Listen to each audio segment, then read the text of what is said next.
In a city shrouded in the mist of ancient customs, where the very air seemed to whisper the rigid decrees of an invisible hierarchy, there walked a wanderer.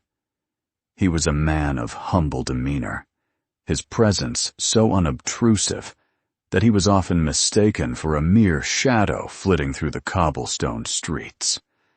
In this city, every person was assigned a place, a role, a caste. Some were revered, others scorned, and many simply disappeared into the fabric of the unnoticed. For years, the wanderer had moved among them, shrinking himself to fit the expectations of those around him. His head bowed, his voice a mere murmur, he had learned to adapt, to survive within the confines of a world that saw him as lesser. Each day was a silent struggle, a dance of invisibility that wore at his spirit like a relentless tide. But the soul is a resilient thing, and within the wanderer there flickered a tiny flame. It was a spark of defiance, an ember of self-worth buried beneath layers of societal dust. It was not until the day of his final humiliation, a sneering remark that cut through his silent acceptance like a blade, that he felt the flame stir, stretching and unfurling its light. That moment was a revelation. The flame spoke to him in a voice both soft and sure, urging him to stand, to reclaim the dignity that had been denied.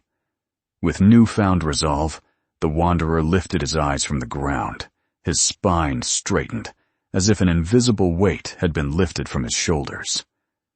As he walked through the city, a transformation began. His steps were steady, his gaze unwavering. Passers-by, accustomed to the sight of his bent form, now recoiled, their whispers a cacophony of disbelief and accusation. Some called him arrogant, others aggressive, all unsettled by his refusal to remain in the role they had assigned. Yet, with each step, the wanderer felt the flame grow. It was an indestructible force, illuminating his path and dispelling the shadows that had once enshrouded him. He walked, not with defiance, but with a serene confidence that spoke of an inner sovereignty. In time, the city's murmurs faded into the background, a mere rustling of leaves in the wind.